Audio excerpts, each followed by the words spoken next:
ভারতের পশ্চিমবঙ্গের কলকাতার নিউ মার্কেটের কাছে মির্জা গলিব স্ট্রিটের একটি আবাসিক হোটেলের ভয়াবহ অগ্নিকাণ্ডে এখন পর্যন্ত ৫ বাংলাদেশি নাগরিকের মৃত্যু হয়েছে।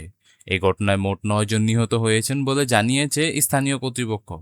বুধবার ভোরে মির্জা গালিব স্ট্রিটের ওই হোটেলের হঠাৎ আগুনের সূত্রপাত হয়। মুহূর্তের মধ্যে আগুন ভয়াবহ আকার ধারণ করলে হোটেলের ভেতর থেকে অনেকে আতঙ্কে আটকা পড়েন।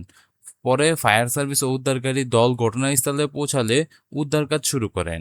অগ্নিকাণ্ডের খবর পাওয়ার পরপরই কলকাতার বাংলাদেশ উপ হাইকমিশনার কর্মকর্তা ঘটনাস্থলে পৌঁছান।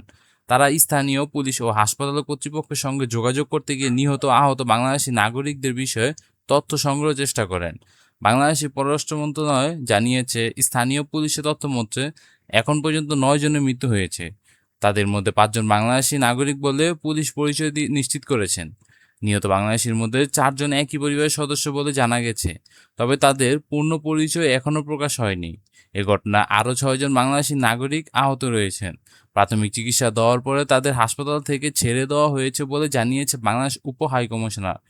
নিহতদের পরিবারের সঙ্গে ইতিমধ্যে যোগাযোগ করেছে কলকাতা বাংলাদেশের উপ হাইকমিশনার।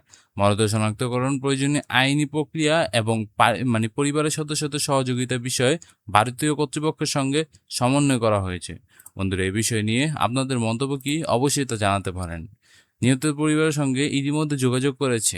এদিকে বাংলাদেশি নাগরিকদের সহায়তার জন্য কলকাতায় বাংলাদেশের হাইকমিশন সার্বক্ষণিক হেল্পলাইন চালু হয়ে গেছে। উপ হাইকমিশনারের কর্মকর্তা হাসপাতাল, পুলিশ ও স্থানীয় প্রশাসনের সঙ্গে নিয়মিত যোগাযোগ রাখছেন।